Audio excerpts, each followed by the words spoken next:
سہیل آفریدی نے ایک بار پھر قومی بیانیے میں ابہام پیدا کیا ہے۔ کہتے ہیں ہمیں افغانستان کو دہشت گردی کے شواہد دینے چاہیے۔ کیا آپ کو نہیں معلوم کہ دہشت گرد کہاں سے آتے ہیں؟ وزیر مملکت برائے داخلہ امور طلال چودھری نے وزیر اعلیٰ خیبر پختونخوا پر سخت تنقید کرتے ہوئے کہا کہ گزشتہ 11 سال میں پی ٹی آئی کے کسی لیڈر، وزیر یا مشیر پر حملہ نہیں ہوا، جبکہ کے پی کے میں تمام چھوٹی بڑی سیاسی جماعتوں پر حملے ہو چکے۔ طلال چودھری نے وزیر اعلیٰ کے پی کے پر الزام لگایا سہیل آفریدی جان بوجھ کر ابہام پیدا کر رہے ہیں، پی ٹی آئی دہشت گردوں کے ساتھ نرم رویہ رکھتی ہے۔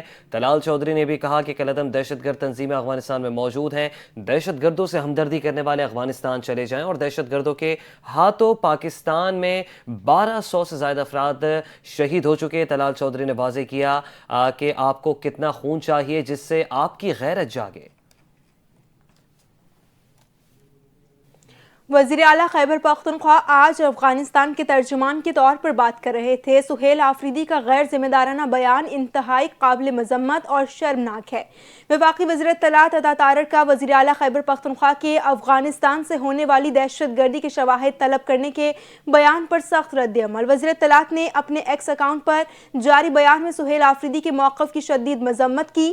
انہوں نے کہا کہ پوری دنیا افغان طالبان رجیم کی دہشت گردی کی پشت پناہی کے شواہد دیکھ چکی اور افغانستان کی سرزمین کے دہشت گردی میں استعمال ہونے کے ناقابل تردید ثبوت موجود ہیں۔ سہیل آفریدی نے جھوٹ اور منافقت کی انتہا کر دی۔ انہوں نے کہا کہ پاکستانی قوم نے دہشت گردی کے خلاف بے پناہ قربانیاں دی ہیں، مگر تحریک انتشار کے عناصر جب بھی بات کرتے ہیں دہشت گردوں کی سہولت کاری کرتے نظر آتے ہیں۔ عطا اللہ تارڑ نے کہا کہ پاکستان کی ترقی فتنہ الخوارج کو قبول نہیں، اسی لیے ملک کو نشانہ بنایا جاتا ہے اور سہیل آفریدی کو ہوش کے ناخن لینے چاہیے۔ صدر مملکت آصف علی زرداری نے اسلام آباد لوکل گورنمنٹ آرڈیننس پر دستخط کر دیے، جس کے بعد یہ آرڈیننس باقاعدہ طور پر نافذ العمل ہو گیا۔ آرڈیننس کے تحت قومی اسمبلی کے 3 حلقوں کی سطح پر 3 ٹاؤن کارپوریشنز قائم ہوں گی، جن میں یونین کونسلز کی تعداد وفاقی حکومت طے کرے گی۔ ہر ٹاؤن کارپوریشن میں 1 میئر اور 2 ڈپٹی میئرز ہوں گے۔ ہر یونین کونسل میں 9 جنرل کونسلرز اور 4 مخصوص نشستیں بھی شامل ہوں گی۔ ٹاؤن کارپوریشنز کی مدت 4 سال مقرر کر دی گئی ہے۔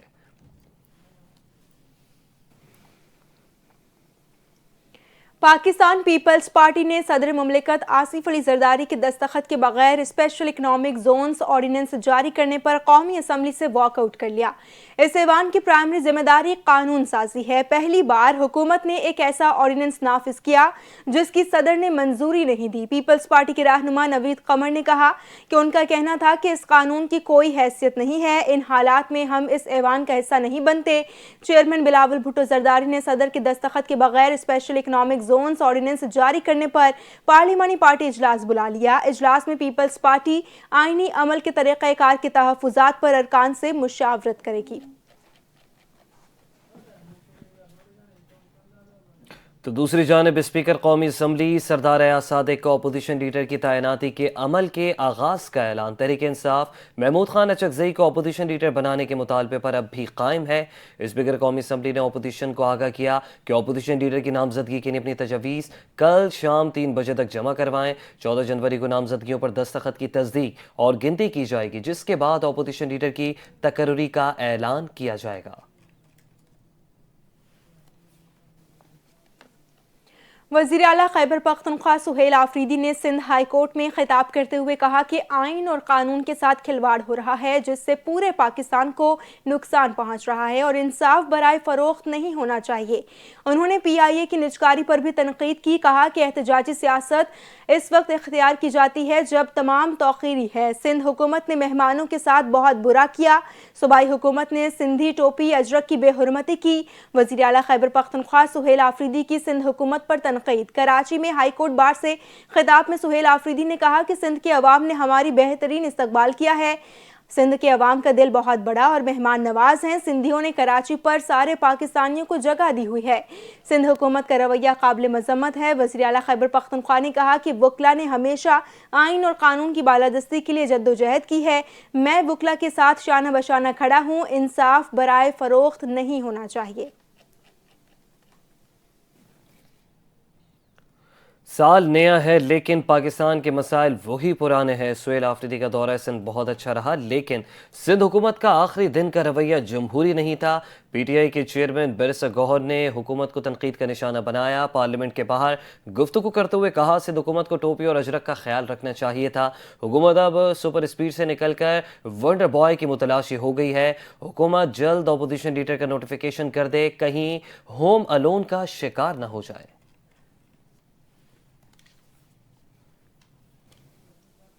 کس کس کو کیا تحائف ملے، توشہ خانہ کا مزید ریکارڈ سامنے آ گیا۔ کابینہ ڈویژن نے اکتوبر تا دسمبر 2025 کی سہ ماہی کا توشہ خانہ ریکارڈ جاری کر دیا۔ تمام شخصیات نے موصول تحائف توشہ خانہ میں جمع کروا دیے۔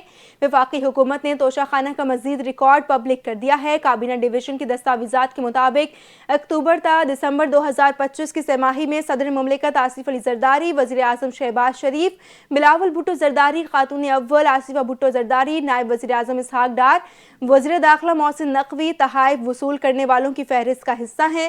اس کے علاوہ وزیر بجلی اویس لغاری، وفاقی وزیر اقتصادی امور احمد چیمہ، اسپیکر قومی اسمبلی ایاز صادق اور وفاقی وزیر اطلاعات عطا اللہ تارڑ بھی فہرست میں شامل ہیں۔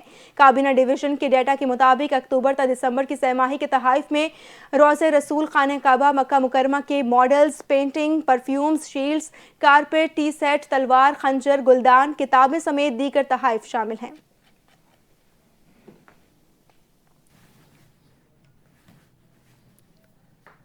وزیر اعظم شہباز شریف نے پاکستانی افرادی قوت کو بین الاقوامی سرٹیفکیشنز کی فراہمی خوش آئند قرار دے دیا۔ نیو ٹیک کی حالیہ کارکردگی پر اظہار اطمینان کیا۔ تکنیکی اور فنی تربیتی پروگرامز کے نئے اہداف اور اپرنٹشپ قانون پر عمل درآمد کی ہدایت بھی کر دی۔ وزیر اعظم شہباز شریف کی زیر صدارت پیشہ ورانہ تربیت کے نئے ایکو سسٹم پر جائزہ اجلاس ہوا۔ وزیر اعظم نے کہا کہ پاکستانی نوجوان صلاحیتوں سے بھرپور ہیں، ان کے لیے مفصل پروگرام شروع کیا۔ نیو ٹیک کے تحت تکنیکی اور فنی تربیتی پروگرامز کے مثبت نتائج سامنے آ رہے ہیں۔ خلیجی ممالک میں پاکستانی افرادی قوت کی کھپت کے لیے اقدامات میں تیزی لائی جائے۔ نیو ٹیک کے پارٹنر اداروں میں طلباء اور اساتذہ کے بائیو میٹرک حاضری لازمی کی جائے۔ وزیر اعظم نے کہا نیو ٹیک کے نظام کی مکمل ڈیجیٹائزیشن اور آن لائن مانیٹرنگ کا نظام مزید مؤثر بنایا جائے۔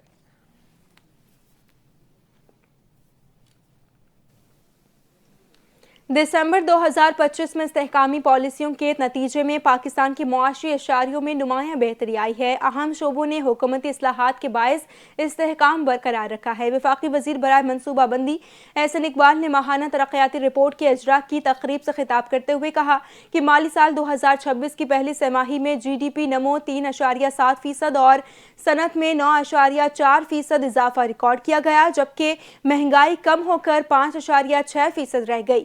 احسن اقبال نے خوراک، خوردنی تیل، چائے کی مقامی پیداوار اور خود کفالت کے اقدامات پر زور دیتے ہوئے تعلیمی اور سائنسی شعبوں میں اصلاحات اور سی پیک میں پیش رفت کا بھی ذکر کیا۔ انہوں نے پولیو کے خاتمے اور آئی ٹی برآمدات میں اضافے کی حکومتی کوششوں کا بھی اعادہ کیا۔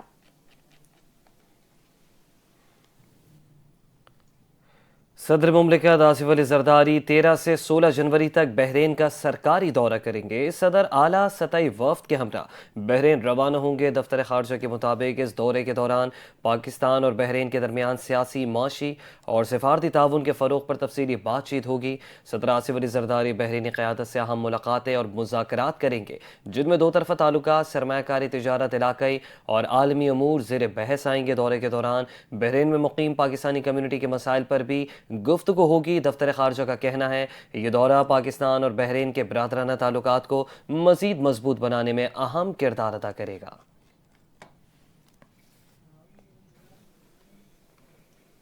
چیف جسٹس پاکستان کی زیر صدارت جوڈیشل کمیشن کا اجلاس ہوا ہے۔ اسلام آباد ہائی کورٹ کے 3 ایڈیشنل ججز کو مستقل جج بنانے کی سفارش کر دی گئی۔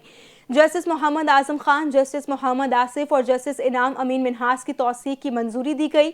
جوڈیشل کمیشن آف پاکستان کے اجلاس کا اعلامیہ جاری کر دیا گیا۔ اعلامیے میں بتایا گیا کہ اجلاس کے دوران بلوچستان ہائی کورٹ کے جسٹس نجم الدین مینگل کی بطور مستقل جج توثیق بھی کر دی گئی ہے، تاہم جسٹس ایوب خان کی توثیق کی سفارش اکثریت رائے سے مسترد کر دی گئی۔ جوڈیشل کمیشن کے اجلاس میں آئینی بینچز کے لیے ججز کی نامزدگی کے معیار پر غور کرنے کے لیے ایک کمیٹی بھی تشکیل دی گئی ہے۔ اعلامیے کے مطابق یہ کمیٹی ججز کی تقرری، انٹرویو کے طریقہ کار اور متعلقہ رولز میں